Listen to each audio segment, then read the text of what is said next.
पार्वती पते नमः। हर हर महादेव की। रावण भी विरोध किए थे, तो विनाश काले विपरीत बुद्धि।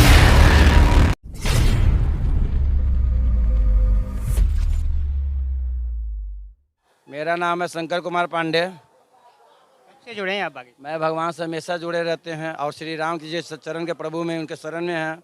नीलाम्बुजश्याम मलको मलंगम सीता समारोपितवा में भाग्यम पानव महाशय चारु चापम नमामि रामम रघुवंशनाथम। है ना। लोकाभिरामम रंग रंग धीरम राजीव नेत्रभूषणाथम कारुण रूपम करुणाक्रंदम श्री रामचंद्रम शरणम प्रपद्ये। राम जी के शरण में रहने से सारे दुख दूर होते हैं। और हनुमान जी कृपा कर, कलयुग का राजा हनुमान जी है ना। उन्हीं के है शरणागत दीनार्थम परित्राणाम परायणे।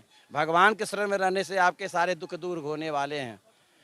सबसे पहला मेरा सवाल ये रहेगा कि गर्मियों का मौसम है, जैसा कि हमने सुना भी था। कल बागेश्वर गुरुजी ने लोगों से एक अपील की थी, एक प्रार्थना करी थी कि गर्मी का मौसम है, लोग यहाँ पे बहुत ज़्यादा आ गए हैं, भक्त जिन्हें कहते हैं उम्मीद से ज़्यादा आ गए। उन्होंने घर रहकर कथा सुनने को कहा था, जो आ गए हैं उनको जाने के लिए भी कहा था कि दूसरे लोगों को मौका मिले। लेकिन फिर भी हम देख पा रहे हैं कि भीड़ और भक्त यहाँ से जाने का नाम नहीं ले रहे हैं और बढ़ रही है रीजन। जी, भगवान का देखिए इच्छा है, जिनको बुलाना चाहते हुए वह बुलाते हैं शरण में, है ना। सब प्रभु की कृपा है, सब प्रभु की माया, कहीं धूप कहीं छाया। इनके बिना कुछ भी नहीं होता है, पत्ता भी नहीं डोलता है ना। भगवान श्री राम जी के प्रभु के हनुमान भक्त हैं, कलयुग का राजा हैं और जज हनुमान क्यों ना शनि भगवान हैं। तो इन्हीं का पूजा का सबसे सर्वश्रेष्ठ है। सतयुग में, त्रेता युग में, द्वापर युग में भगवान की पूजा होती है, मगर हनुमान जी का संकट का नाशन करने वाले हनुमान जी हैं। हनुमान जी की पूजा आप घर पे रहकर भी कर सकते हैं, मंदिर में भी कर सकते हैं, क्या कथा में आना आवश्यक है? कथा में आने से क्या होता है, जो आपका जो भी निगेटिविटी है वो पॉजिटिव में बदलाव होता है। सामने देख करके जो प्रत्यक्ष सामने देखते हैं, एक टीवी में देखते हैं, दोनों में बहुत आसमान जमीन का फर्क होता है ना। दानम दुर्गति नाशनम दर्शनम पाप नाशनम। दर्शन से पाप नाश होता है, दान से दुख खत्म होता है। धरती पे आपका कुछ नहीं जाता है, जाता है एक दर्शन और दान। हम यहाँ दर्शन करने आए हैं, दान करने आए हैं, श्री राम प्रभु के चरण में यहाँ पर शीश झुकाने आए हैं और उन्हीं की कृपा सब सदैव बनी रहती है, उन्हीं की कृपा है। दर्शन आप यहाँ किसके करने आए हैं, बालाजी के या गुरुदेव भगवान? बालाजी के भी दर्शन किए हैं, गुरुदेव जी के भी दर्शन होंगे। ये सौभाग्य की बात है कि हम लोग इतने सारे जजमान के साथ में आए हैं। मेरा सौभाग्य है, कोई किसी को बुलाता नहीं है, भगवान जो चाहते हैं वही होता है। बुलाते हैं, कोई अपने मन से नहीं आता है। भगवान का ये दरबार है, सच्चा दरबार है और सबको जन्मदाता भी यही है, मोक्षदाता भी यही है।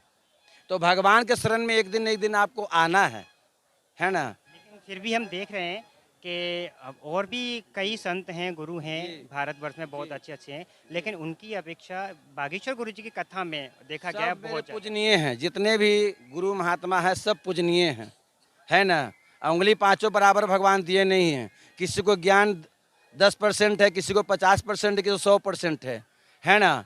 और क्या है, ज्ञान और विवेक बुद्धि ये सबको मिलता नहीं है, बहुत सौभाग्य से होता है, बहुत कर्म करने के बाद होता है। लाख करे चतुराई कर्म के लिए कल का होना चाहिए। आपका कर्म में जो होगा वही मिलने वाला है। ये प्रभु भगवान की कृपा है, सौभाग्य है कि हमको यहाँ पे बुलाए हैं। हम आए नहीं हैं, वो बुलाए गए हैं। हम आए उनकी मर्जी से आए हैं, हम अपनी मर्जी से कभी नहीं आए। अब मतलब कौन सी बातें आपको ज़्यादा अट्रैक्ट करती हैं बागेश्वर गुरु जी की? लोग खींचे चले आते हैं, खींचे चले आते हैं। भगवान का नाम लेना सनातन धर्म में, हिंदू धर्म में हमारे लिए बहुत सौभाग्य की परंपरा की बात है।